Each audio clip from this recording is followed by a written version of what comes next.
Hi there. My name is Chris Fair. Welcome to Vanity Fair, where today I am wildly excited, almost feral, if you will, to talk about Traitors Season 4. It's a mega recap of episodes 1 to 5. It's the first two drops with my friend Tess Barker, who also is a prolific podcast and pop culture junkie I realized I honestly like I know we have a lot in common. Like we went to the same college and we both love Britney Spears, but you too, God bless you.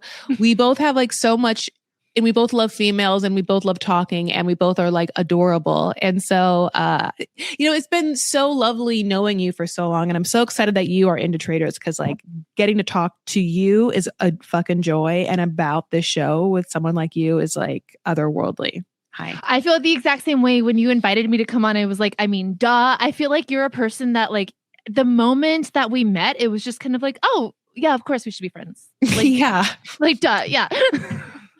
I think it was like, yeah, we met. And then I was like, oh, you also went to my college? I was like, and I think that just like blew my mind a little bit because I was like, why don't I know? I was like, I was like, oh, right. Yeah. And like, no, it sounds funny to say, but like no one went to LMU. Yeah, of course. Yeah, no one that works or does anything remotely in the industry that like, well, I hate to say that. There is some people, of course. Yeah, Linda Cardellini and Chris Sullivan and Colin Hanks, Jen Hanks. Candy. Come on.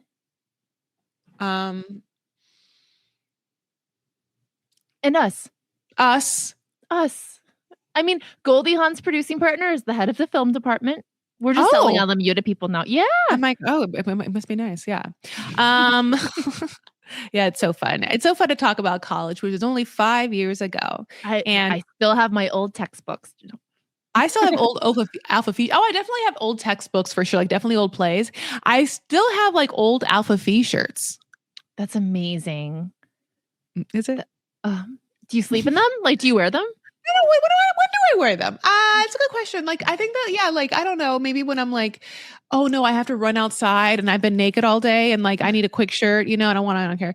Like, it's that kind of thing. And they have, I should probably get rid of them, but there's also something that's like, as long as they exist, like I'm still young. Exactly. Yeah, I still have them. And so they're, yeah. Whew. Anyway, but I'm so excited. You do a lot of podcasts. I'm sorry, podcasts, but like you're doing a pop culture podcast that's like about pop culture mysteries. And like, I feel like there's so many weird mysteries and conspiracies. Like Alone for Britney, have you talked about whether she's like that, one of the like government robots that like, died and stuff like that and like came back to life like that, what I'm talking about? I don't. Oh, people think that she's like, there's like all these sex robots that are conspiracies. It's MK Ultra. Have you ever heard of MK Ultra? Oh, I've heard of MK Ultra, of course. Yes. People think that Britney's like MK Ultra. I am familiar with that. Yeah. Of course. Yeah. When I was like really deep into the Britney stuff, I was getting so inundated with so many different MK Ultra adjacent, I'm sure, theories, which the really weird thing about that story is like some of the stuff was true. Like, I don't know if you remember, but there was a while where people on TikTok were like, Britney, if you need help, wear yellow. And she wore yellow the next day. And I really think that she saw that and wore yellow for that reason, which at the time, even I was like, you guys, we're trying to do serious reporting here. And it was like, oh no, she really was reaching out with her yellow wet seal shirt. Yeah. You ushered in the Free Britney movement. You know what I'm saying? I don't know what to tell you. Like, that's just like, it's for the rest of my life. It's like, it's like it's a transcendental thing. You know what I'm saying? I'm so happy for you. Thank you. You were actually the guest on the episode.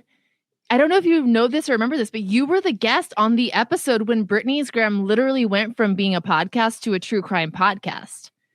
Like, it was your episode because I had just come back from the courthouse that day and I like ate lunch and then me and Babs recorded with you. And I was like, you guys. And that was literally that's the turning point of the show, was the episode you were on. Yeah. That just I don't even tell you, like my entire organs are like smiling. I don't even tell you. That's amazing. Thank you so much. God bless it. I can't believe this life, but that's, yeah. I wish everyone the best. And, God, yeah, this is the journey of being part of this world and being part of the zeitgeist and like, feeling empathy for people. And I think there's something a lot about watching reality shows and feeling empathy for people. Like, because, like loving Britney isn't loving Britney's character on some like a scripted character. Like, it's like there is something to feeling empathy for people and their stories or whatnot. And so I think that reality shows are a nice kind of bridge for that. What besides Traitors, what else do you watch? I'm a Bravo girly, big time. Yeah. So I'm Housewives, Potomac, Salt Lake, Beverly Hills. I haven't been as consistent with the New York, but I am a New York girly. I like Below Deck. I sometimes fuck with Summer House, but also a Bachelor girly. Yeah. I'd say those are my main, but I'll mess with 90 Day Fiance. Absolutely. Yeah. Are you watching the 2 seasons that happened, the Toe and the Before the 90 Days right now? No, but should I? I mean, yeah, it's Before the 90 Days is so good. Like because both seasons that are happening right now and one's about to end. And maybe there are some like, fraudy people here and there, but they're all mostly new people. So like, and Jenny and Sumit are old, but like they're, great. But like, since there's new people, there's just so much, oh shit, oh no moments, That's refreshing because it's always on these really established shows. I think sometimes the problem is you get cast members who are trying to play to the show and trying to play a character. So when you get like a bunch of freshies who really are getting to experience this in a new way, I feel like it's so exciting for us as the viewer. Yeah.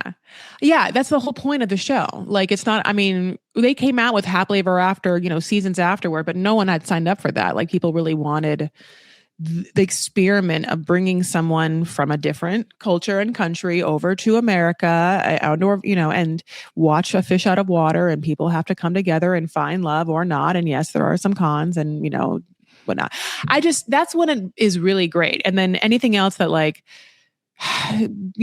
follows one couple too long into their children. And it's like, it's just, oh my God, God bless it. That's not, now we're moved on. It's a completely different show now. That I don't know, make something else. I don't want it.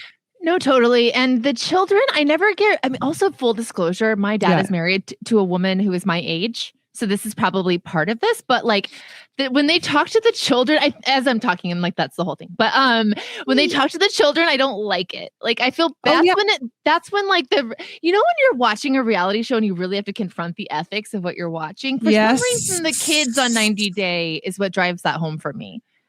Tess, don't you ever watch Live After Lockup? Don't you ever watch? If you think, oh my God, I know what you're talking about, because Live After Lockup is like a completely different level of this kind of show, and there's kids on it, and you're just like, oh my no, it's hard. I know, but watchable. It's good TV. That's the thing. We have to just leave our ethics at the door in order to enjoy this programming. Yeah. But it's all art is like that, right? Like nobody wants to know how the sausage gets made on a feature film or a scripted show. Like, please, at least on a reality show, some of it is laid bare. Yeah. And even if the reality part is fake and it's fake, like it feels good to kind of know that it's fake, because then everything is whatever. Hi. So having said that, we actually should get into Traitors season 4, episodes 1 through 5. I'm excited to get into it. So obviously, as we start, this is the cast. It's Lisa Rinna. It's Mama Kelsey. It's Tiffany from Big Brother, as Stephen Colletti from The Hills, Tara, it's Johnny Weir, it's this hot guy named Rob. He's so hot. Okay, okay. First of all, having said everyone that we saw, Lisa, Mama Kelsey. Did you know Tiffany? Did you watch Big Brother? I didn't. I'm not a Big Brother person. Yeah. Okay. Either did I. I'm sorry. That's a big lie. I am a Big Brother person. I've watched seasons on and off, and I did watch Tiffany's season, so I knew who she was. I was so happy to watch her get vindicated. Stephen from The Hills. Did you watch that? Or The Hills? Yeah, I watched The Hills. Yeah. Mm-hmm. Wait, is he from The Hills or One Tree Hill? No, is he from Laguna Beach or The Hills? Maybe it's Laguna Beach. I get those confused I a little watched bit. both. They came out at the same time and they have the exact same aesthetic, like both Right. geographically and people wise. So he's from, we'll say, the Ooh. Laguna Hills. Yeah, absolutely. How do you look good? And there is. That's so funny. That's such a good sketch. We should write it. Tara Lipinski and Johnny Weir, who we know, like anyone does. To me, I'll just be honest. Everyone knows them. And not only does everyone know them, I feel like everyone knows their fucking BFF. Like I know. They host the fucking Olympic figure skating prime time show together and have been doing it for the past 45 years. They're like, Stephanie Eubanks and Bob Edwards or one of those, exactly. they are like, where like, that was like, if Stephanie Eubanks and Bob Edwards had to suddenly pretend they didn't know each other, you'd be like, you bitches have seen each other every year for the past 79 years. Like, you obviously know each other, right? Like 9,000,000%. And even if we can like table that for a moment, are we seriously to believe that the two figure skaters aren't friends? Like, are we supposed to believe that the world of Olympic figure skating is so vast that two figure skating peers are just acquaintances? Right. Right, though. Right. I thought that was asinine. Like, I thought it would have been smarter. But here's the thing. For some reason, it's working. No one ever talks about them. But I thought it'd be a lot smarter if they had like pretended to have gotten in some fucking big ass fight or something. Yes, that is absolutely the way to go. That is because you hang a light on it. You address the issue right away, and then that gives you like a way to get information because you can quote unquote shit talk that other person, and like they can come around, and then you guys can share information. All of that said, I do think they're like adorable. Like when they had that moment on I think it's the most recent episode where they're like, I missed you so much. And they like hug. I was like, oh, I love you guys. Like you guys are so cute. Yeah. And also Johnny said the thing that I'm like screaming, which is Rob is so hot. It's okay. Let me go back to this thing. Okay. So we get to Rob. Okay. Rob, first of all, I don't watch Love Island. Do you? No, but I'm going to get on board this next season. No? No, I'm like, no shit. I'll start with their season. Okay. Well. Right. No, I mean, Rob, he caught my eye right away. Mm-hmm.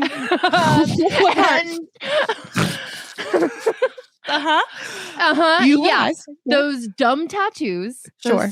Stupid tattoos. And honestly, his personality has been great. I'm loving him as a traitor. I love how he interacts with the housewives back there. And these overalls he wore in the last season, that just felt almost mean to all the women and gay men. It was like, how dare you? I kind of loved it. It's like, I don't know, like it's the trope as if like some very hot, young, blah-bitty blue girl, like, wore a short skirt or something like that, was trying to flirt. Like he knows what he's doing. I know he does. Like, no shirt like that. Like, what kind of country hick are you? Like, also, the first episode, he said, what I wrote down, he's like that. He's like, oh, every girl I've dated said that I'm hard to read. And the way he said it was like Tess deadpan with like dead eyes. And even then I was like, that's hot. Yeah. Like he was hot the way he said it. I was like, because I guess the thing about it is then it made me think, well, what are you thinking? And like, how are you feeling? And I would die to know. And how do I find out, Right. It's that trap door that just leads to like the coyote, the roadrunner's trap, but you can't help but open it. I know it. I know. And the color of the overalls, it was like they were so fashionable. The pastel. Yeah. I know it. I know. So yeah, that's hard, but okay. So then Kristen from New Food Network, I love her, that chef. Michael Rappaport, who I don't like. Portia, who I love. Okay, this is Rob C, who I don't know. So I don't know the Survivor people. I never know them. Same.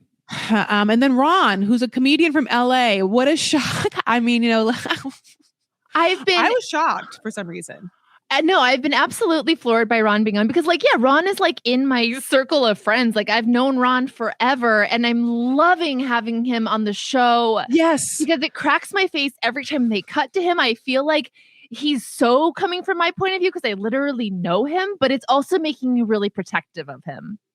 I don't like how he's being treated and it's like hard to watch a guy who I know is a really sweet guy be accused of being shady. Yeah, because he's one of the loners, and he's an easy target. But at the same time, because he's that, they're keeping him around because, it's very interesting. I completely agree. And one thing about him is that he, as we go on, he is not leading with he's not funny on the show. Right.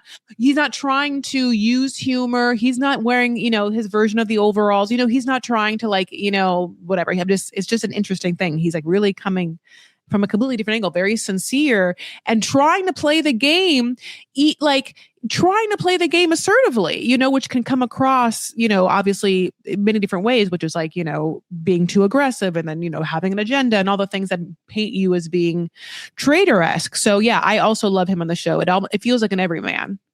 Exactly. And I think he's a little bit funny, but I don't know that there's who's really funny though is Rinna. I'm I don't know if there's opportunities to be funny, but Rinna's finding the moments. I mean, she is. Yeah, she is. And so is Camille. Yeah. So going on, Moira, who I also don't know from Love Island, but oh my God, I have literally paused to be how does she do her eyeliner? And can I do her eyeliner? And how is it so sharp? And it's really great. She's beautiful. And her Irish accent, I'm oh, the people in Love Island, okay, they're very attractive. Okay. Yeah. I mean, tinks and tots, just every time she does that, I'm oh, the traitors, oh, I just love a rhotic accent. I love an R, I don't know what it is. So basically, and then as we go on, Camille, who I don't know, but because of Bravo. Mm-hmm. Yam. It's either yam. Spelled whatever is opposite of how we actually, or you say opposite of. It's jam, but it's spelled yam. That's what it is. Why it's confusing to me. Eric, who I don't know. Yeah, I don't know Eric. I think he's a musician. Musician, yeah. I just Monet, who I do know, of course. And then there is another survivor. Her name is Natalie. Didn't know her. Mm-hmm. Mark Ballas, I know peripherally from obviously Dancing with the Stars, Colton, obviously the Gay Bachelor that came out, and Caroline she was on Ladies of London. Now she's on Real Housewives of Dubai, and then Ian from Big Brother and Dorinda, who obviously is coming back from the dead. Yes, exactly. Yeah. Yeah, we mentioned the loners as being Ron, Donna, Michael Rappaport, Mark, and Eric. But basically, it starts with them in their Land Rovers and, a fire display. And the fire display titillates everyone. Mm-hmm. I love, that's part of the reason why I love this show is because I think that I love the immersive production design and the way it does spook the cast members. You don't get the sense that they're putting on that they're actually 3 feet away. There's a regular world. You really feel they are immersed in this murder mystery theatrical experience. You're absolutely right. It's the first or second year of the haunted hayride at Griffith Park or something like that. They feel they are on in an immersive fun Sleep No More or something like that. And on top of that, everyone has been tasked to look absolutely fucking great at almost all times. Maybe not when they're doing a challenge, but if they're in the castle, head to toe done. 1000%, with the clear exception of Michael Rappaport, who keeps showing up in a Kirkland crew neck. I wish that he just truly wasn't even on the show. I mean, yeah, at some point, obviously, spoiler alert, you've watched the first 5 episodes and this is why it's a mega compilation, but I waited on bated breath for him to be killed. And, as we'll get into this, I thought for sure he was the secret fucking traitor. Anyway, so those are the people we get in. The first thing we do is get a very fun plot twist, which is that there'll be a secret traitor. And the way it works is that there'll be the main traitors and there'll be a lone wolf that gets to choose the menu of people that they can vote off, which I like. I like a little twist. I loved it. And I thought it was a really smart story producing idea because what it did was it put us, the audience, in the point of view of the cast, right? Because we didn't know. And it was oh, I can see how you're kind of second guessing everyone's weird looks or everything that everyone is saying. Yep.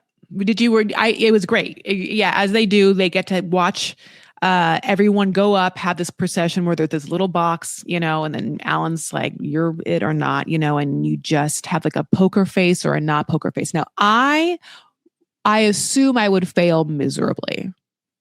With your poker face? Yeah, I don't think I have. I don't think I have one. I don't think I have one. I think that and even in the trying not to show emotion, I would be showing how much I'm trying not to show emotion. Like there is no. I'm so extremist. I'm so black and like I'm not. I'm just so extreme that it's very hard for me to just be like calm and cool and collected.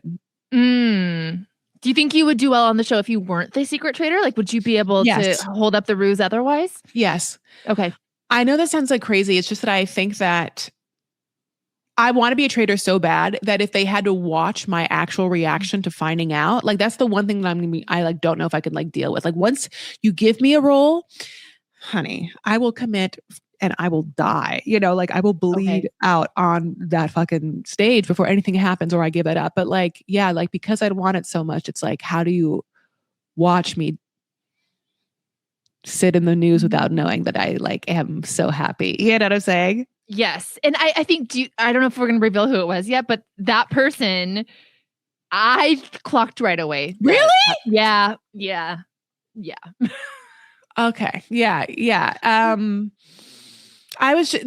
So as we go on, as that happens, they have the first challenge and let me say Alan picks the traitors and, the traitors he does, just by his usual walking around slow-mo walk with like a lot of like elbow ins, like he's like playing the slowest defense in basketball ever. Like he's about to like come in and then decides it's so funny. And it reminds me a little bit like Heads Up 7-Up a little bit like when you were like in a rainy day in school. But also I was going to say, did you also play, and I wanted to ask you this before, any Mafia or Werewolf growing up?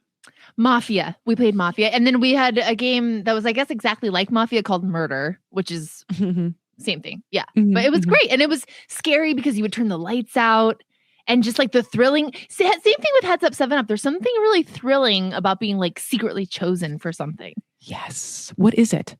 Sensory or just your eyes closed? Or? Yeah, I think that's what it is. I think it's like a human thing that we're wired to kind of like be on alert if we don't have a full view of what's going on and someone's like reaching out to us. That's so sexy. I know, right? I know, yeah. So basically, he picks, and I was surprised. It's Candace, Rinna, and Rob. And the reason why I'm surprised is that there's no gamer. And I mean, and at this point, we don't know who the secret traitor is. Sorry, secret traitor. And so at this point, I'm hard assuming that it should be one. And then, I'm assuming that just because why so many Real Housewives? Did you think so? What'd you think? I don't know that I thought that. Because Rob makes it like such an interesting group that I wasn't like worried about like, oh, is it? I wasn't really worried about the gamer contingency. And that might have been because I don't watch a lot of gaming shows. Yeah. I also think remember, so obviously last season, the Rob of last season swept the fucking shit, So it's like, I think that maybe there was just trying to also not have someone who's too aggressively playing a game who maybe has a little more like social game involved. But yes, I'm happy. I didn't know Candace, but I love everything about Candace's backstory. I just love that she's like smart as fuck and just like I'm obsessed with her nose. I stare at it all the time. It's beautiful, that little button nose, and she's so much fun on Potomac. I really recommend Potomac as a housewife city. It's a murder's row of amazing women, and Candace definitely holds her own there. And I'm really enjoying her. And Rinna. I mean, Rinna is one of my favorite celebrities of all time, period. So I'm thrilled. You know what it's like? Rinna is kind of like an old school Hollywood star in that she wants to be a star so bad. Like even in LA, like I see her about like, I see her more than Ron, haha. But like, cause she's around Beverly Hills and I've taken spin classes with her in social, like at Soul Cycle. She's out and about. And like, when she is out and about, she like isn't shy or shying away or in like sunglasses and not like she is talking with her loud voice. Like she really feels like she lives and loves the life that she has created, I agree completely. I think she's so comfortable in her skin and she's just so happy to share that with everyone. I think she's an incredible reality star. I think of them as artists because I don't think it's acting, but I do think it's an art. And she nails it because she has that acting background. Like she knows how to be interesting on camera. She knows how to be in the moment and interact with whoever she's in a scene with. Yeah. Her fashion is so unapologetic. Her lips, she's like, yeah, this is my thing. Here, I don't give a shit if you think my lips are too big. Like, this is my signature thing. Like, I love her. She did the lips before anyone else did. Exactly. And did you watch the Las Culturista Awards? Oh, no, I didn't. The Las Culture Awards. They did a running gag. First of all, that was like one of the funniest things I've seen in a long time. I was like, I gotta watch it. Watch it. It's evergreen. It is completely evergreen. But I will spoil this. Like, they have a runner throughout the entire award show that is Lisa Rinna runway modeling the nominees for Best Outfit of the Year. And the way she's serving in those runway looks, it's just like someone so in their element and so happy to be on stage and getting attention. It's incredible. Wow. Okay. I mean, yes, fucking yes. Great. Basically, we all know that no one cares about the challenges. They are usually the most boring part of the show, except for the fact that it is fun to watch them like get scared, but they don't care about the money. And, I almost wish they had something else happening. This first challenge is like fill the graves with coffins and the people with the graves and the coffins are up for blah, blah, blue. So just boring. Rob, Rob is up, who obviously is a traitor. Ian, singer Eric, and Dancing with the Stars, Mark. And then obviously in the Tourette, the traitors come together and, as we move on to episode 2, we find out Big Brother Ian has been killed. And it's basically because he's a genius and he's real smart. And they were just like, I don't want to deal with you. I think it makes sense. Yeah. Yeah. It's like not too crazy. That's like, it's kind of like a chaotic kind of thing. It is, 2 housewives took out a gamer, so I think that would be of interest, just because of the big brotherness of it all. And I think the Survivor is too, you have to think about the numbers per group. And so if the first person to go is your group, then you have to assume that, there's a reason, but I don't know, even though Lisa's going to kill someone too. I don't know. You know what I'm saying? So exactly. It's like, it's just like the politics of it all. In the second challenge, this is like an interesting one where it's like people are being carried like fucking Cleopatra. Okay.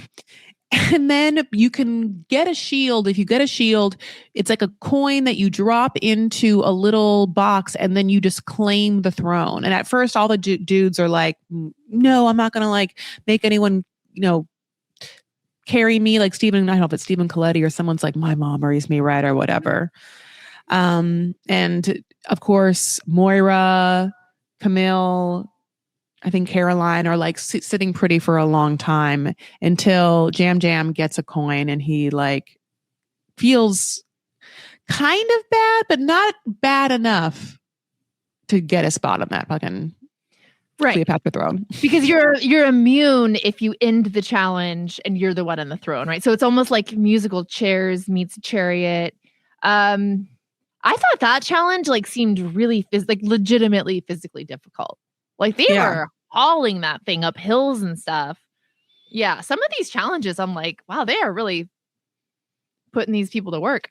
I know, you're right. You're like, I mean, you would have to like have done like a regime to like get prepared, at least get the core strength. Right. Like special ops or special forces. And some of these people are like older. I mean, I'm thinking particularly of Donna. Mama, I mean, yeah. Yeah, absolutely. No one's like, Mama, just get up there. I know. No one was raised right. No. So basically, after, Michael and Jam Jam get in a fight, and then Michael is suspected as a traitor because he's also like annoying. And the traitors get the list of people they can nominate, and Michael is not on the list or whatever, and Rob also feels like that is suspect. And I also found it suspect because he is so annoying that you would think that he'd be on the list immediately. So when he's not, people and Rob and me are like, oh no, is he the fucking secret? Totally. Yeah. But I think the strategy there is, and I think it's a smart one, is like on this show, for the traitors, you're better off kind of like keeping that person that everyone wrongfully thinks is the traitor alive because it deflects attention from you. So I understood why he wasn't shortlisted for that reason, like in hindsight. Yeah. You're right. You're right about that. That's true. It's interesting. But then I didn't realize that. So I mean, I guess I was like, that's why he's the traitor. But listen, Mama Donna is not talking, at all. Like, she's just not bringing anyone in. She's not having conversations. In the confessional, she's like, I'm just so starstruck or whatever. But at the same time, she knows Ron. They worked on something together. And she talks to Ron a little bit. This whole situation was just too much for me. I mean, I love Taylor Swift. So like from Get, I was like, I'm sorry, sweetheart. Like your daughter-in-law is Taylor Swift. I don't think you're starstruck by Ron Funches. Like I'm sorry. Like your sons own the NFL. And that was like all she said the whole time. Like, I'm so starstruck from you. It's like, yeah, I love Monet Exchange too. But you're one of the most powerful people in the world. God, yeah, she doesn't know it. Right. She also, like, people tell her, I'm surprised that she doesn't snap into gear. Like, when people tell you that you need to do something more, I'm always surprised that they don't do it more. Like, even Lisa, as we know, is a great reality show. She is a traitor. And, like, she is not acting how she typically would act. And I think that you have to know how your personality is and then prepare for two versions of you, like the faithful version of you and the traitor version of you, because you can't just be like very outspoken and like going to take accountability and like, talk about Munchausen and like, all the things that we've known her to do over the years, and then just come on fucking Traitors and be like, is there any more smoked salmon? Like... I know. And like, it feels like pretty uneven. Like every once in a while she will like hit the gas and be like, what? I'm Lisa Rinna. Like what? And then like she'll be quiet for like long stretches of time.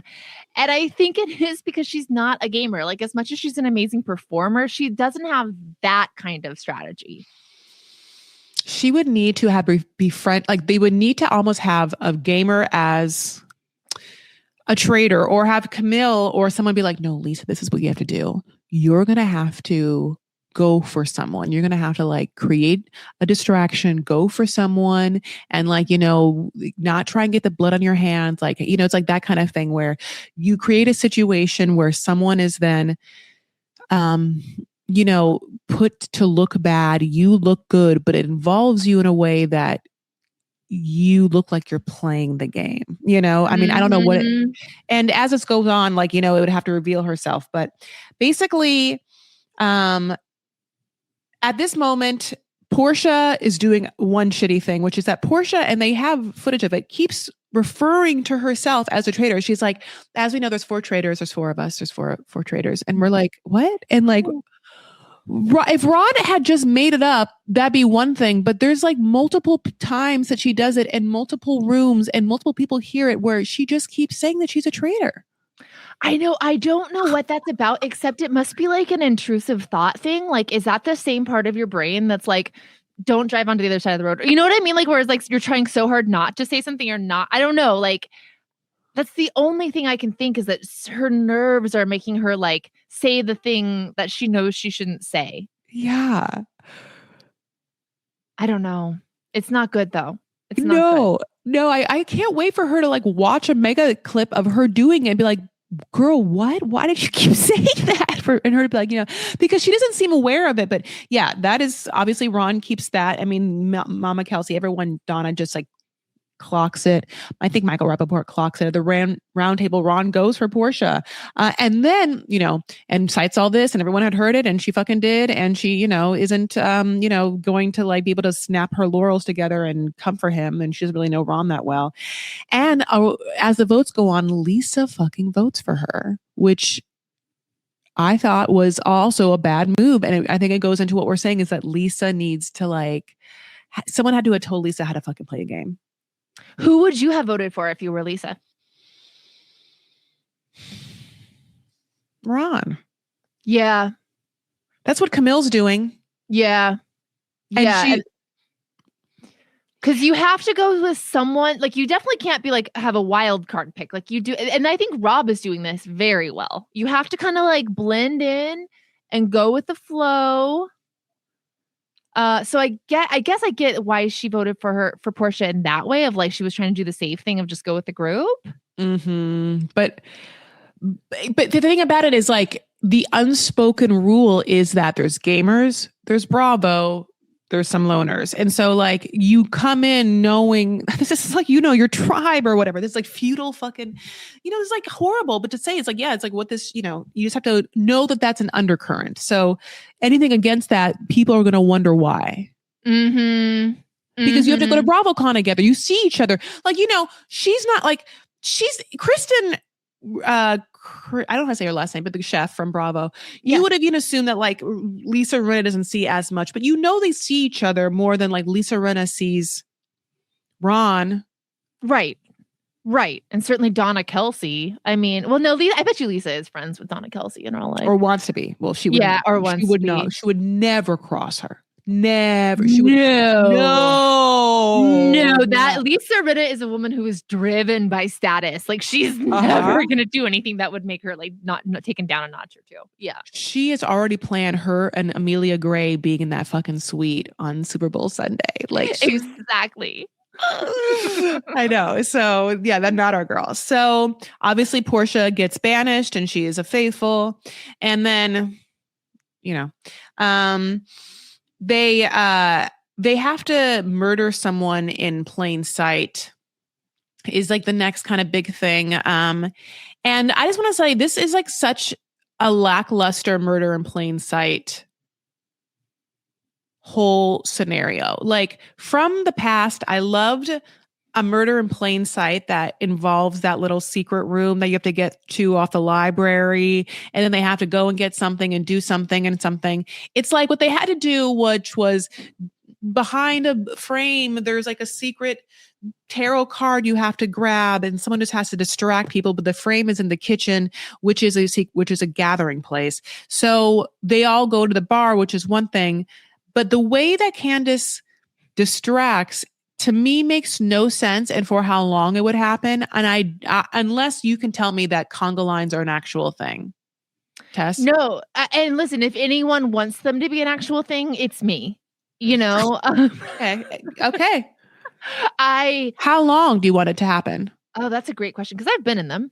Thank you. Yeah. It's a 30-second thing. 30 seconds or less. Yeah. And then people start falling off like pretty quickly. So to retain a conga line, the whole way they handled this whole murder in plain sight, I thought all of the traitors did really poorly. Like all of them were showing their cards. All of them. Like all of them were acting a fool. I can't believe they didn't get found out in that episode. I guess I'm like Rob in that I would be like, oh, what's this? Like, da, da, da, da, da, da, da, da, da, da, da, da. And then I would just be like, I'm absolutely not doing this. And then, like that. Yeah. I mean, I would never have joined it. I would have just watched her do it. And I would have been like, kind of like what Rob C does, clock it and be like, that's weird. It's weird. And also be like, something's in the air tonight. We're hanging out here too long. And the cameras are looking at us in such a way that I can tell that murder is afoot and it's the murder in place. Like he like clocks it. Now, in the past, we know that there's been chalices or someone has to drink and such a thing. And so Rob thinks that there is going to be an act done to a certain individual or set of individuals that will mark upon them death. Almost. Yes. But that's not what it is because there's no physical act upon certain people. Like that's what's like that's not murder in plain sight. That's what's confusing to me about this thing. Like all they have to do is grab tarot cards, like I said, from one fucking room, go through them, and then burn them, the ones they want to, in the fire. Like, am I missing something? It seems no, that was the whole thing. I mean, I guess it was a little challenging for them. Yeah, like you said, to get the area clear. They had to like find which picture frame had the card. So you are going to have to be like moving picture frames to do that. It was Duddy, though. But I think Rob messed up. He should not have told anyone clearly that he was on to the murderers. That's where he messed up. Yeah. But then, yeah, like Rob, Traitor Rob and Rinna, they sit down to like a chessboard. And it was like, please, I mean, anyone who was around, it was like, so if we're playing chess, which one would you take? Who's the pawn? Yeah. It was so obvious and so heavy-handed. It was like that was making me nervous. So I do feel like I was nervous for this whole segment, but it was because of how inept they all were. Yeah. And Rinna's like Rinna-ing out. I mean, she has zero poker face. She's like, yeah, that one's good. Yeah. Nothing.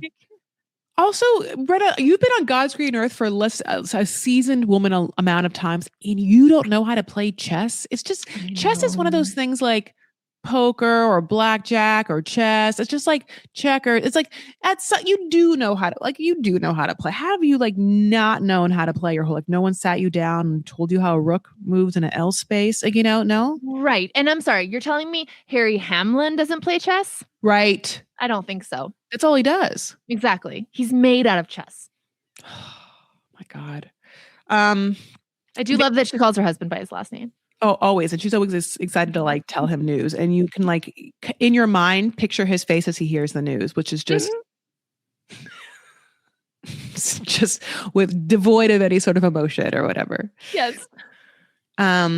So the short list of tarot cards is Tara, Kristen, Monet, and Rob C. And guess what? They kill Rob C because he knew that a murder was happening. And, he's also a smart gamer. So now I'm like, oh, that's a lot of gamers, but, God bless. There's a fight between Rappaport and Jam Jam, which Rappaport is kind of like obviously fighting and being overly obnoxious to everyone at all times. I think you see this a lot on reality shows, like across the board genre-wise, because it is such a mentally messed up experience, I think, to be on one of these shows, to be like outside of your regular life, to be in this like crazy bubble where they're intentionally trying to manipulate you. So you take a live wire like Michael Rappaport, who doesn't seem to have command of his emotions ever, and you drop him into a situation like this, and it is chaos. Yeah, it absolutely is. Yeah. He kind of toggles in between thinking that he's a housewife, but he's really not. And he like doesn't really like anyone. And he's like sort of awkward to everyone. And just, people keep saying this, which is funny because it's true. He's both a horrible traitor and a horrible faithful. And in that, a chaotic person in itself, like, there's, what is that chart called? You know what I'm talking about, where it's like chaotic, evil, good, and you go down the list. It's like neutral, and then it's like whatever. I don't know. Chaotic evil. You know what? I never knew what that was, and then someone told me that's from Dungeons and Dragons. No, I think it is from Dungeons and Dragons. Is it? Yes. That's how prevalent it's like. Yeah, because I see that shit all the time. Not all the time. I can't. Yeah, there was a while on like Twitter where everybody was chaotic neutraling, and then finally I like phoned a friend and I was like, "What is this?" And then I learned that it was from Dungeons and Dragons. Yeah. I'm like chaotic good, I think. Same. That's why we like each other. Yeah. Oh, good. So basically, the roundtable happens before the mission for this episode 3, and Michael Rappaport and Donna's names are back in contention, as is Ron's after the Portia targeting fiasco. And basically, even though everyone is scared, especially Colton, of going against Donna because the Swifties like you will come after them.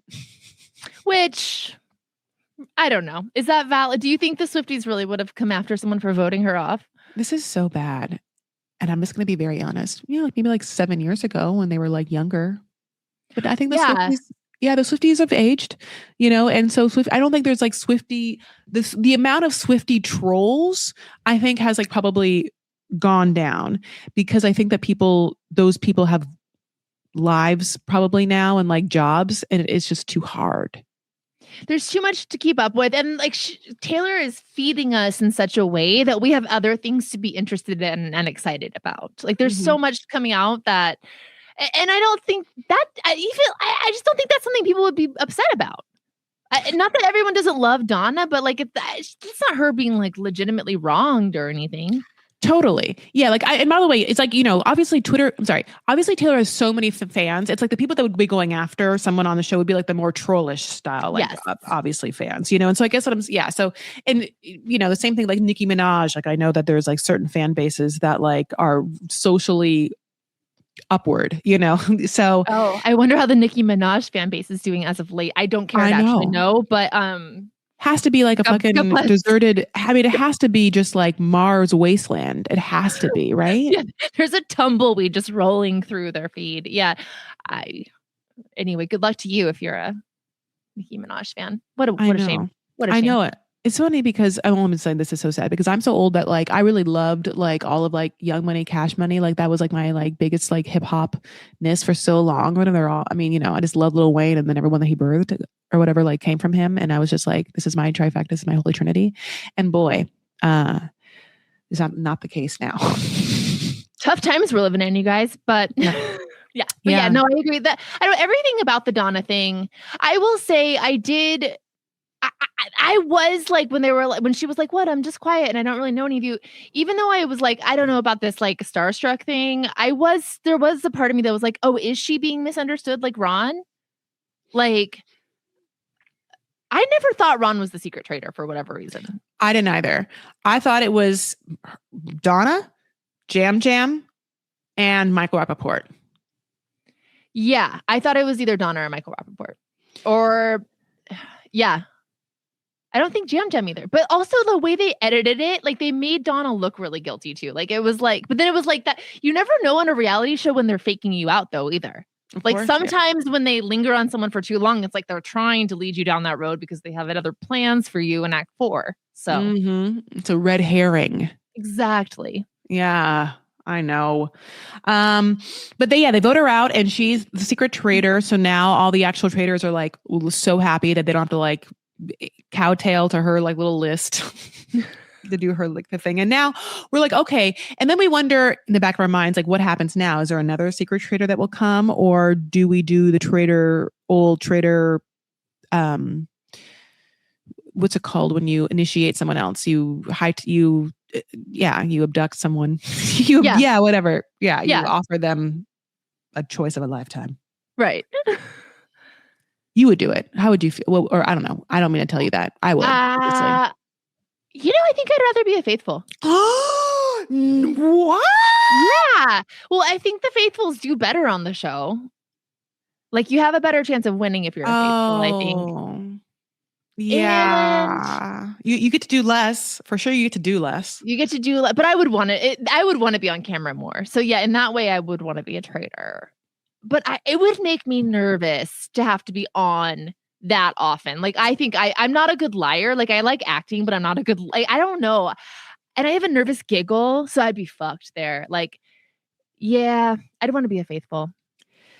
I would have to, I don't want to give up my game because there's not a lot of reality shows that I'd want to be on. And like, maybe this is one of them. But like, yeah, I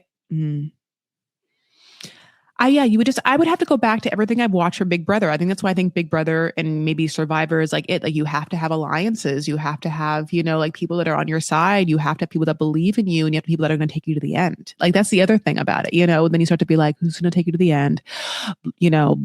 And yeah, I mean, anyway, so basically, the challenge for this one is the competitors have to pair up by themselves and we'll find out why. And then Ron, there's an odd number and Ron is obviously the odd man out and he's just automatically going to be by himself and therefore placed on the traitors shortlist. And one player is in a cage and then one player just has to grab a bunch of mysterious hidden items, which end up being skulls. And then they have to balance them by jimmying 10 skulls, interlocking them either the same way or opposite ways, balancing them in such a way to, at least for 1 second, free the person in the cage. Now, thoughts about who you'd pick, in what position you'd want to be in. Oh, good. And obviously Rob is who would we pick. Okay, so if you can't say Rob. I can't put Rob in a cage. Later. With a blindfold, honey. Are you get the traitor, Rob? We'll find out. Oops, I couldn't get you out. Oh no. I have handcuffs too. Let's see. Who would I choose? I feel like, my first thought was I probably would have chosen Candace. Yeah, I would. My first thought was I would have chosen Tara. Yeah. Sprightly, tiny, can just crawl around, believes, Yeah. I would have chosen myself to be the person doing the activity. Like I'm an Aries, so I love like physical challenges, and I'm very confident, maybe overly confident in things like that. So I think I would have felt fine making myself be the person doing the challenges. I really would have taken that back seat. I'm a little pillow princess. You know what I'm saying? Okay. I would have I'm a cage princess, cage pillow princess. I would have just been like, who's the strongest person here that can take care of me? You do it, yep. So, that's good. You're trusting. That's good. Yeah. Or I don't trust myself. I don't know which one it is. So it's like there's a kind of a little bit of both. No one is worse than Johnny Weir though at this. I mean, my God, I'm so sad. But yeah, he can't. You basically, yes. The hardest part for sure is the balancing of these weird small skulls, on each other. You just have to get 10 of them, and Johnny can't even get 10 of them and doesn't even know what time is. Like, seems like isn't keeping track of, has time blindness, honey. Like he's me, not on Vyvanse. He's just an ADHD. Yeah. I mean, it's like 17 hours past the event, honey, and he just shows up. Yeah, he's gone off. He's choreographed a whole new ice routine. I mean, he's doing everything except finding those skulls. And the way they edit this sequence is so great because they keep cutting back and forth to everyone else doing the challenge. And then it's like, and meanwhile. Yeah, I know. Johnny. Yeah. His skin game is so good. Like his skin is supple. It's moisturized. Yeah. Yes. Those are not, romping around the woods pores. No, he barely sees the light of day. No. I mean, he's never outside. He's yeah. He just he can't even really handle outdoor air, it feels like, like it's. Yeah, it feels like he's the Rose in Beauty and the Beast that lives like under the glass. He is that. Also a little bit of powder, like. Yes. So just all of it. So basically Caroline, Kristen, Lisa, and Eric are up for murder. And the way that they're, going to be up for murder is that it's a face-to-face murder. They're going to be blindfolded and then tied to a tree. And then the traitors have to come and, do it face-to-face or whatever. And we get Ron giving like a Tennessee Williams-esque melodramatic, I mean, like telenovela, like fucking Oscar, just, if you don't kill me now, you will regret it. Show me your faces. And I mean, the way he says will regret it was like I had a visceral, palpable body reaction to it, Tess. It was incredible. No, it was incredible. It was like Paul Juilliard cultish. Yeah, I mean, and again, like I love the production on this show because like him acting like that on this set where he's like, it's the dark forest and everyone's bound to the trees, and it feels very immersive. It's like, you're right. It's like immersive Tennessee Williams. Yes. Yes. Yes. Or God, listen, I'm like, I forgot who the fuck is like a great Scottish playwright. Like it's not Shanley. He's like, I don't know. And he's got like, God, there's, like Beckett. Is Beckett? He's Irish. Yeah. God, this. Yes. But I'll figure it out. Yes. It's just so good. So basically episode 4 starts. Every time, breakfast starts, everyone is looking for smoked salmon. Do you like smoked salmon, by the way? I'm vegetarian. Oh yeah, I forgot. Good. You have been for a long time. Yeah. I used to be a vegetarian and now I eat meat, but I've never in my life before or after, I don't touch fish. I don't like fish. Yeah. I've had like veggie smoked salmon on a bagel and it was decent. Like I like smoky things, so I guess I could see the appeal. But on this show they love it. They love it. I mean, I don't know what it's made out of, crack, honey, but yeah, I just read somewhere there's like some sort of ocean element that is like literally an element that is like in all the things that are in the ocean that like, is a certain thing. And I think I'm just hypersensitive. I cannot do it. But we're also getting the shots of what the night before happened. It's like obviously a masked henchman wielding an axe. And as those people I said, Ron, Kristen, Eric, and Caroline, and then Lisa are tied to a tree. Yeah, all of them, waiting for obviously their fate, but we know Lisa is fine. She's a traitor. And then it turns out that Caroline gets killed and Lisa Rinna, obviously has to show her face. And Caroline looks at Rinna and she goes, "Rinna, you bitch." So good. So good. It's like, this is why we're here. Like everybody's getting the assignment. Were you shocked or?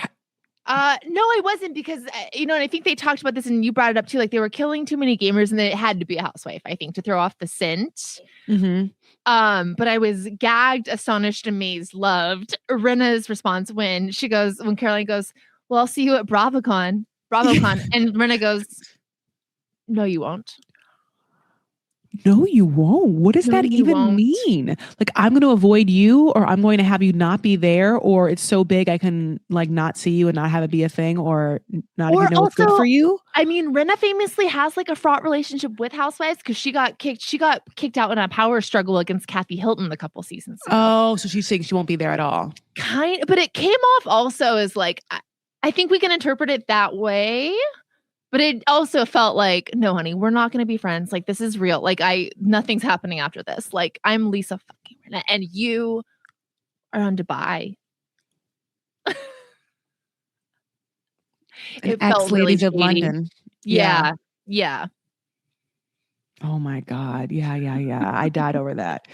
But this situation is interesting because obviously now there's other people involved that were around the traitors, and there's this murder has two things. A, the people that were there heard various things.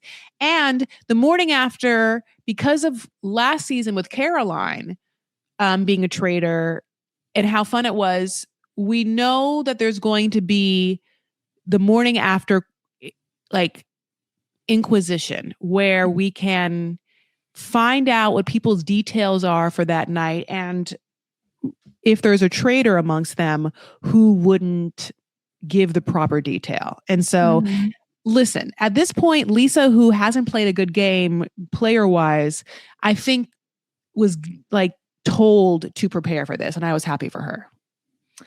You think the producers told her? Or someone like a traitor.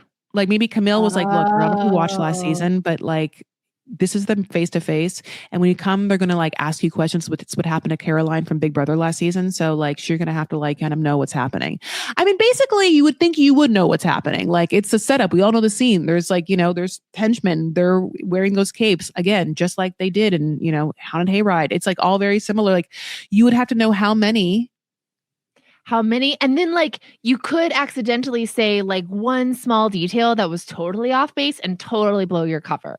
Yes. Like when they're talking about the color of the hoods the henchmen are wearing, I forget who, but one of the people who wasn't a traitor like says a different color than everyone else, and everyone's like, "What?"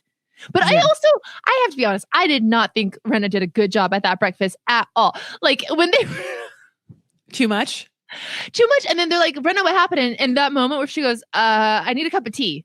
I need a cup of tea. Yeah. And then like she's like so clearly stalling. Yes. And she seems so much more nervous than anybody else who was like recounting what happened to them. You're right. She wasn't selling it, I don't think. I guess in my mind, you're right. She didn't do a good job. I just was surprised that she even prepared at all. Like I was expecting her to be like, "Oh, yeah, no, tea." And then just like, I thought that she did that. Then she went into full, like, well, there was 3 steps. It was 3 steps each, like, yeah. But yeah. Ron thinks he heard a very small stepped, light stepped person. And he's like, it's Moira. I'll tell you right now, there's one small person in this world. It's Moira. I know a bird when I see one, and it's Irish Moira, honey, the Irish sparrow over there, I know. And it's like, that's interesting. Why do you think you had that blind spot around Candace? Because she's tiny too. Oh my God. I for some reason keep calling Candace Camille, and it's making me really, really upset. Okay, Candace, by the way. So sorry. Half this There podcast is a housewife named Camille. I know. Half this podcast is me having called Camille Candace. So everyone just be okay with me. Okay. So, but yes, Candace is a tiny person. Also, Tara's tiny. I mean, like historically tiny people, like small. Yeah. So, but yeah, he kind of does mention, I think maybe Tara, but like, no, Candace's name is never brought up. But Eric is near certain that he heard a laugh. We're going to find out who his laugh he heard is, but he, considers himself like a very trained musical ear and can place a laugh very well. Do you have faith in your ear? That's a good question. Yes and no. I'm actually hearing impaired, so I can't hear out of my right ear, but my good ear, I do. I mean, I work in audio, so like I think I have a pretty good ear for detail. Mm-hmm. I think that I would be pretty confident if I heard someone laugh. Yeah, but we still hold out. I mean, I know. Do you have a good ear? I think I do. Like, I think that if I can try and get into like that sort of like ninja state where I'm listening to just absolute breath, I think I can, but it's just, I'm someone who also is only too happy to take a strong stance and an opinion if I can, only to like falter and be wrong, So I think I would. Basically, Michael Rappaport also thinks, he calls out that one of the hunks should be a traitor, and that hunk would be Rob, Colton, or Stephen Coletti, because all of them are playing a cool game. To me, Colton is being by far the most aggressive out of all those three. Stephen is basically doing nothing. And Rob, we get camera time with, mostly because he's a traitor. But I wonder, like, if Rob wasn't a traitor, how much of Rob we would be getting? Not much. Right. I think that's why he's an excellent trader. He's really, I think he's by far the most skilled trader, because it's why he's blending in so well. It's why he's getting, people are divulging things to him. Like, he's very neutral. He's like water. He can kind of just slip anywhere. But yeah, I don't think, because he's not someone that stirs the pot, and that's who gets camera time. That's why the ice skaters aren't getting much camera time, is they're not stirring the pot. Absolutely. I'll tell you one person who is, Tiffany gets a memo, and it's like, do the most. And I don't know why I want Tiffany to do well on the show. And Tiffany's entire move to get to the next part makes no sense to me. But she basically recounts, like, I think it's Jam Jam, and I think it's Ron, like, I think it's Michael Rappaport. She like puts together this weaving of people. Jam Jam is a gamer and basically on her side. Obviously, Ian's gone. And to me, having seen how many gamers are gone, as a gamer, I would assume that there wouldn't be a gamer as a traitor. Especially now that Donna isn't. But she doesn't. Like, she thinks Michael is, and I get that. She thinks Ron is, and obviously that's why he's around. Everyone does. When you look at the way Ron and Michael are playing from like an objective place, they're not really playing good traitor games. They're coming off too aggressive too early on, like when we look at the traitors, it's Rob, who basically is doing nothing. Lisa, who has now the mark of Cain on her or whatever, because she's doing nothing, because she's hardly doing anything. And Candace, who has gotten into like a little skerfuffle with Portia, we forgot to talk about, which is like, she had sort of tried to lie, and then Portia caught her in the lie with Michael Rappaport, and then she kind of got out of it, and then somehow no one got blood on her hands with it, but it at least made her like part of the game. And she has stuck to this thing where she's like, I'm going to always put Ron up. You're going to see me play a very clear game. Like, I tell you how I feel. And it's like the smartest, to me, gameplay of the traitors, besides that kerfuffle with Portia. Wish it could have happened with anyone. Yes. That's exactly what would make me nervous about being a traitor. And I think you do need to have like a device like that to keep it simple, so that you're not having to like spin too many webs. Yeah, I agree. Yeah.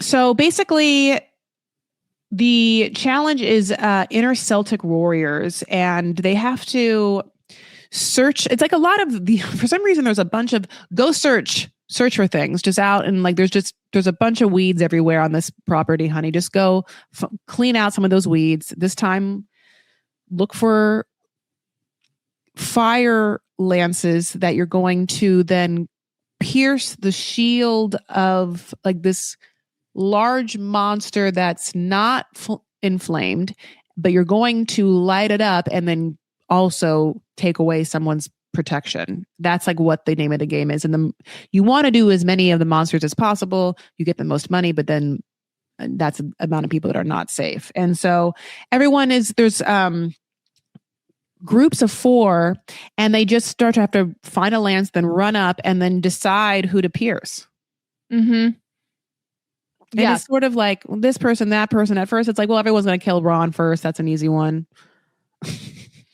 Yeah, and like the group thing kind of makes it complicated because it's like, all right, I can't kill someone in my group. And then like there's the time element. So people do kind of start having to be like, I don't know, just choose one, go, Mm-hmm. you know? Yeah, I guess that's like, I agree. The challenges really do drag, but I think they serve an important function in that like, it's a moment when the traitors have to collaborate with the faithful. And I think it does help incite like some conflict just by nature of these quick decisions they're having to make.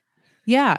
Especially if you have someone like Michael Rappaport who's taking things very personally. And I think I do take things personally too. You know, I hold grudges. So I get it. Like if you took away my shield, I would absolutely clock you to know who would, piss on me if I was, wouldn't piss on me if I was on flames. Like I think I am like that. So he doesn't like that at all. And he is visually upset. And basically, so basically it's like 10 people are up or whatever. I just want to go, I would write my names out. Just know that like, it's just a bunch of people. And Michael's one of them. But like, everyone is. Tara is. It's like a bunch of people. At the round table, Colton and Eric talk about their suspicions, and Eric lays bare that his laugh he heard from the traitors must have been only one person, and that person is fucking Tiffany. And Colton's already been thinking Tiffany because Tiffany came in strong with her like very like, we're gonna do this, we'll get rid of this person, which is like Tiffany like, okay, you don't have head of household right now of this castle, like another bigger brother, like you can't just tell people the 3 people you're gonna get out and why. Like you have to come together as a faithful, you have to like plant seeds and like get other people to like do your dirty work. It's just you need to be a little more backdoor about it. And I think Colton is doing that too. And by the way, like I have a lot to say about Colton, but his behavior is really manic. The way he's so quick to jump on Tiffany, like it freaks me out and it feels just weird. And like there's a lot of hubris going on there. He's terrible at the game. Like he just doubles down on the wrong person time after time. But also like actually on my show Pop Mystery Pod, I did like a really deep dive, like investigative episode about Colton. And like, I don't know, how well people remember this, but like he like really stalked the woman who he chose during his Cassie. Yeah. And like, I went down to the courthouse and like read her restraining order and like read a lot about her case. And I mean, he committed like he crossed lines in a way that wasn't just like, he really exhibited some terrifying, like predatory behavior, and has repeatedly been on reality shows since then. And she has not.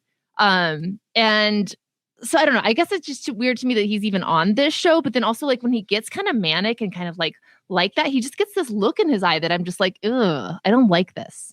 You're absolutely right. It's interesting because Monet has a moment where Monet sees him and like says something flirty or whatever, and Kristen clocks it. And then Kristen starts to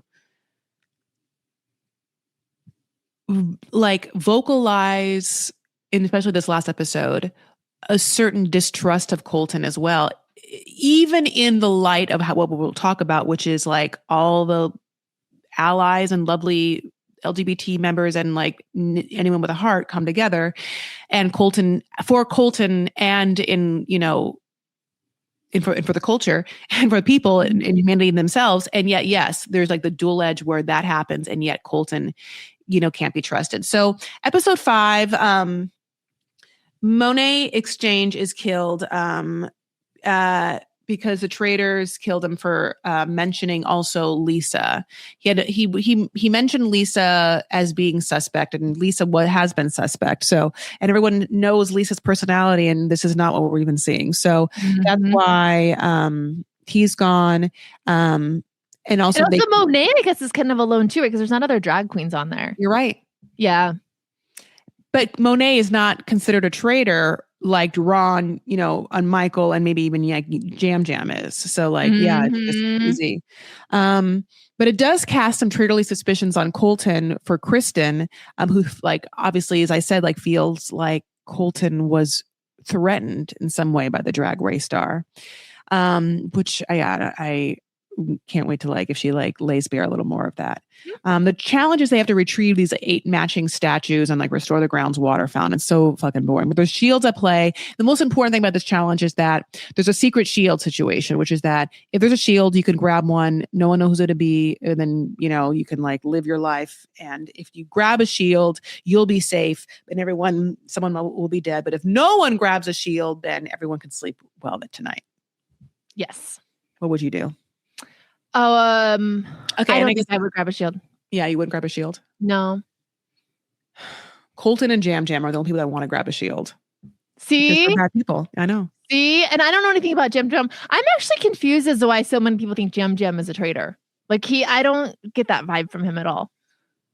Do you? You know, I don't understand. Yeah, to me, again, because so many traitors have been killed, I'm like, to me, there's no traitors on that fucking like in that turret kit or whatever. But right, turret. Right. Yeah, I mean, I would have wanted. Okay, it's funny. I wanted Jam Jam to be a traitor before the traitors were picked. Okay. Yeah, I think he would have made an excellent traitor for sure. I agree. Maybe that's just where they're coming from. Like, yeah, because he's a gamer. He gets along kind of with everyone. He's charismatic. Okay, that makes sense. They just know the show and they think, oh, he's like someone they would pick. Yeah, I would. Like, they'd be like, I'd pick him if I would, you know? Yeah. And, so basically, Candace thinks that Colton's going to pick a shield, but he doesn't. And at the round table, Colton comes from Michael Rappaport. And Michael says a bunch of things. He's like, you're a failed ringleader for the situation with Tiffany, which makes sense, you know? And also, but then everyone also had like, failed Portia, you know, it's interesting. But Michael also just keeps saying, you're colluding, commiserating Colton. Colluding, commiserate. You're like, am I we're in a loop right now? Like there's a chip that just like, you need to just like reboot right now, Michael Rappaport. You cannot possibly keep saying the same things over and over again on camera. But like he needs to be taken out off camera. He needs to be taken out. And like, as if we needed a reason to love Rob more.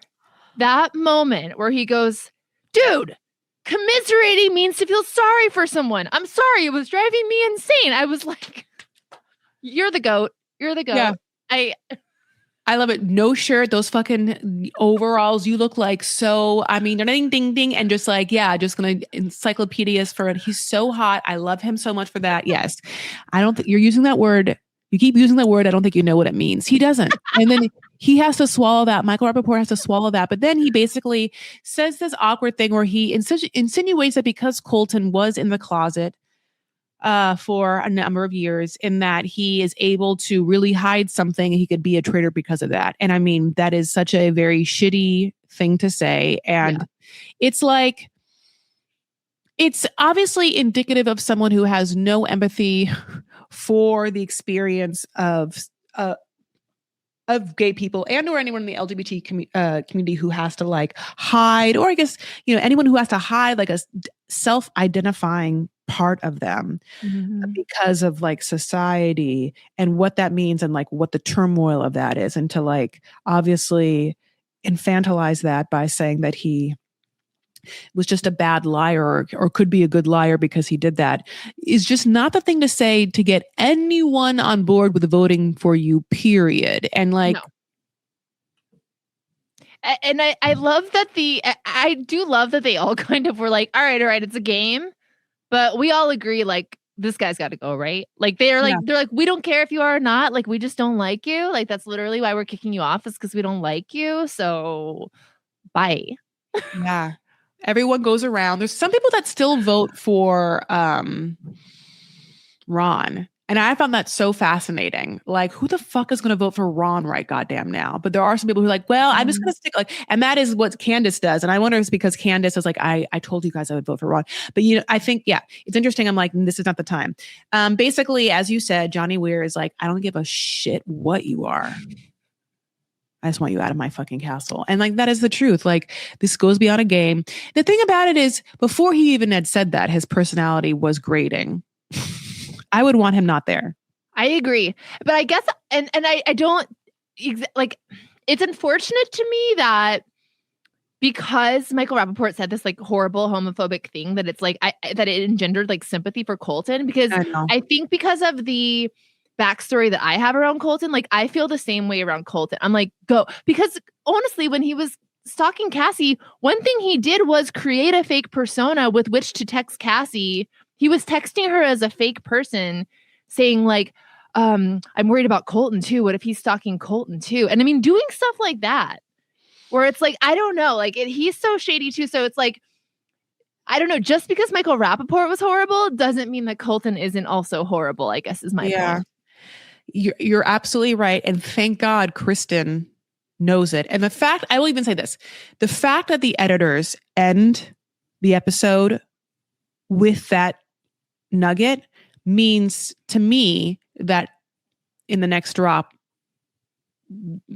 Colton's going to be like put up, or like, shown a light, right? He couldn't not be, because it's now been like the failure with the thing around Tiffany. And also like, I don't know, it feels kind of racist to me that it seems to be like Black women that they're like, oh yeah. And like the thing of like mistaking Candace's laugh for Tiffany's felt racist to me. I don't know. I'm not in for that at all.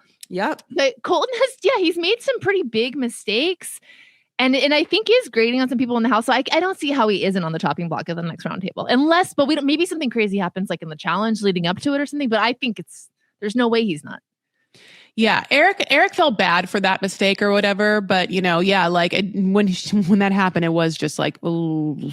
Yeah. Yeah. I'm not saying Eric is racist. I don't know. Do you know what I mean though? Like it just feels like there's been 2 Black women that everyone piled on. Yeah. Yeah, I'm surprised. I was surprised that Portia went so fast. Me too. And it's only because, again, she fucking shot herself in the goddamn foot by repeatedly saying that she was a traitor. Like, if she just had not kept saying, well, us 4 traitors, us traitors, when we're all together, the traitors. One thing about traitors, you're just like, oh my God, girl, please, just like go do anything but talk about traitors, See, I think I would be the Portia. I think I would do stuff like that. I do. I don't know why. I can see it, but like maybe once, but then I think I would know that I didn't, be like, oh my God, I fucking did that. Just so you guys know, I just said that, but I'm absolutely not. And then I would just be hyper aware of it, not do it again. Yeah. As we go on, that was the end of the episode. Oh yeah, obviously Michael's banished, as we know. He's a faithful. We'll see what happens, because Lisa Rinna really doesn't have a lot of like allies. She keeps killing off the housewives. Candace likes Tara, and she's going to keep Tara around because Tara has a good curling iron that she likes to use. So real. Yeah, I was like, honey, if someone had a Dyson or something, I'd be like, that person's not leaving. And then Rob is going to keep, I think, Moira. I'm assuming for some time, because that's his boo and she's hot and she's Irish. Mm-hmm. Although if he needs to sacrifice someone because he's going to look at a traitor's keeping someone, I wonder what's going to happen, because people link him and Moira more than they link Candace and Tara. And yeah, I don't know. Yeah, I agree. And you know what was interesting is like towards the end of this episode, more people than just Monet are getting suspicious of Lisa. And Rob made some kind of a comment of like, I'd like to protect my fellow traders, but like I don't know, it kind of seemed like he was implying like if I need to leave them out to dry, I will. So I don't know how much of an alliance he feels to Candace and Lisa. Not to say that he wouldn't also throw Moira under the bus, but yeah, I think I almost see him like keeping Moira around longer if it means like, I don't think he's going to stick his neck out for the Housewives traders. I agree. Although I like their like camaraderie right now. Do you think there's going to be a traitor against traitor fight? Like if we see, like, do you think Lisa would go against Candace, like, or whatnot? Well, as someone who's watched a lot of Real Housewives of Beverly Hills, Lisa Rinna is very good at fighting. Very good at it. And you will lose. You will lose. That's what I'm like. She's gonna have a moment where they start to go at her at the round table, and then how is she gonna come out swinging, and who is she gonna try and take down with her? I know, because actually, the way she's showing her ass is like she's terrible under pressure, kind of like she's too fast. She doesn't know how to like rein it in. So I could see her just like blurting out something out of left field that just like really screws her over. I agreed. Yeah, absolutely. Easily, only too easily. Yeah. And now, and again, because there's also people like me and other people being like, you have to talk more. So now they're telling her to talk more. She has to fucking choose her words, honey, like meticulously. Like she has to put every word through a rice sifter. And that shit's hard. Completely. I don't do it. I just put the rice right in the pot. Oh yeah. I know how to wash the rice, honey. I just pour it in. I eyeball. It's not a cup. I don't measure. No, thank you. No, I'm sorry. I'm not washing rice that's going to be sterilized by boiling water. Why would, it's... No, I agree. Oh, and there's also the thing of we don't know yet if anyone took the immunity.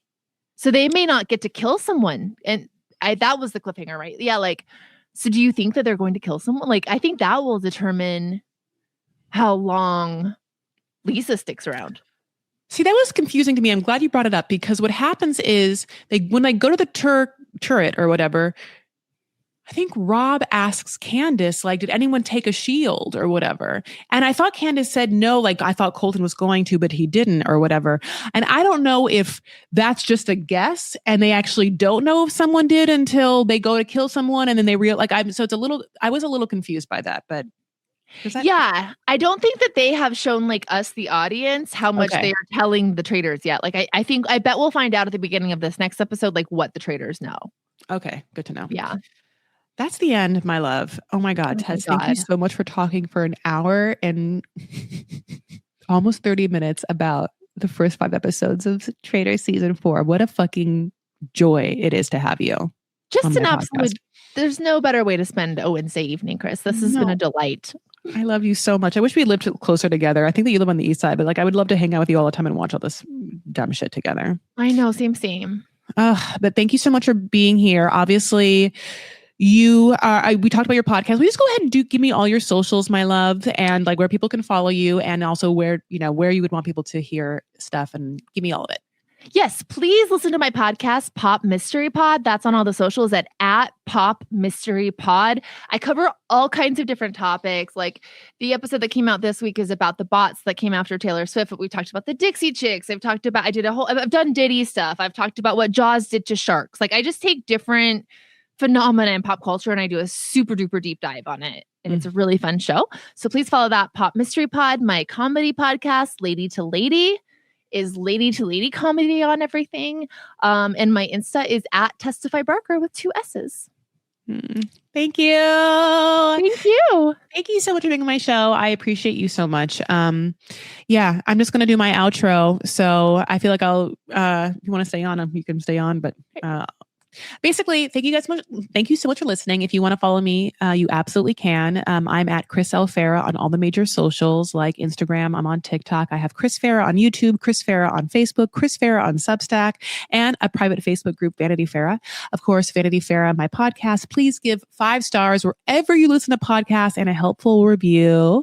Tell me what you're watching and what you're super into, and maybe if you'd be on Traitors. At the same time, I really appreciate you listening. Thank you so much for spending any time with me. If you want the visuals of my podcasts before anyone else does. You can get them at the patreon.com/Chris Farah.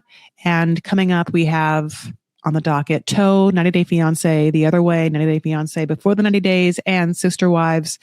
I have the one-on-ones part 1 and 2 coming at you. So lots of fun things. And Bachelor is coming with Taylor Frankie Paul, a plethora of different things to watch. Let's do 2 breaths and then I'll say goodbye. So present moment what we all have together as we acknowledge that, we just spent time together and this is this crazy world we live in where we're just going to breathe mindfully together and then go about our waves. One is a rehearsal breath and one is a real breath. Rehearsal breath out, in. Thank you so much for being here. Out. This is the real one. So make it meaningful and mindful.